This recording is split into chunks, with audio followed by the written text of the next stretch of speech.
ایک مولانا کو میں کل سن رہا تھا، وہ ارشاد فرما رہے تھے کہ دیکھیں جی، عمل وہ حتمی ہوتا ہے جو بعد میں صحابہ نے بھی کیا ہو۔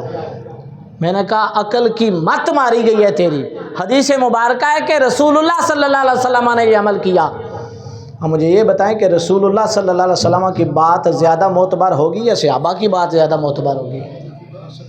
وہ تو امتی ہیں، انہوں نے حضور کو فالو کرنا ہے۔ میرے کریم آقا صلی اللہ علیہ وسلم خود گئے اور پھر وہ فرما رہے تھے قبرستانوں کے اندر جانا انہوں نے نئی بدعت نکال دی ہے۔ کیا اس حدیث مبارکہ کے اندر حضرت عائشہ صدیقہ رضی اللہ تعالی عنہا نے حضور کو کہاں پہ ڈھونڈا؟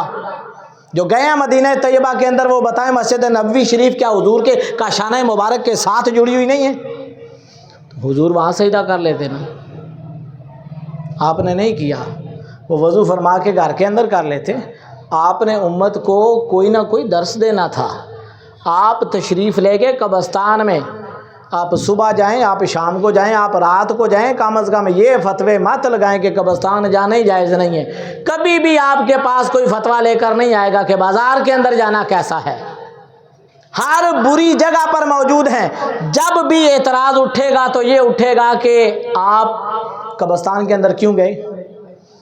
متواتر حدیث مبارکہ ہے، یہ میرے کریم آقا صلی اللہ علیہ وسلم نے ارشاد فرمایا کنت نہیتکم عن زیارت القبور فزوروها، ابتدا میں نے تمہیں منع کیا قبرستان میں جانے میں، اب قبرستان کے اندر جایا کرو، اس لیے کہ وہاں جا کے انسان کو اپنی آخرت یاد آتی ہے۔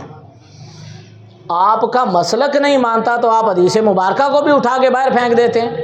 خدا کا خوف کریں، مسلک نے آپ کو نہیں بچانا اللہ اور اس کے رسول نے آپ کو۔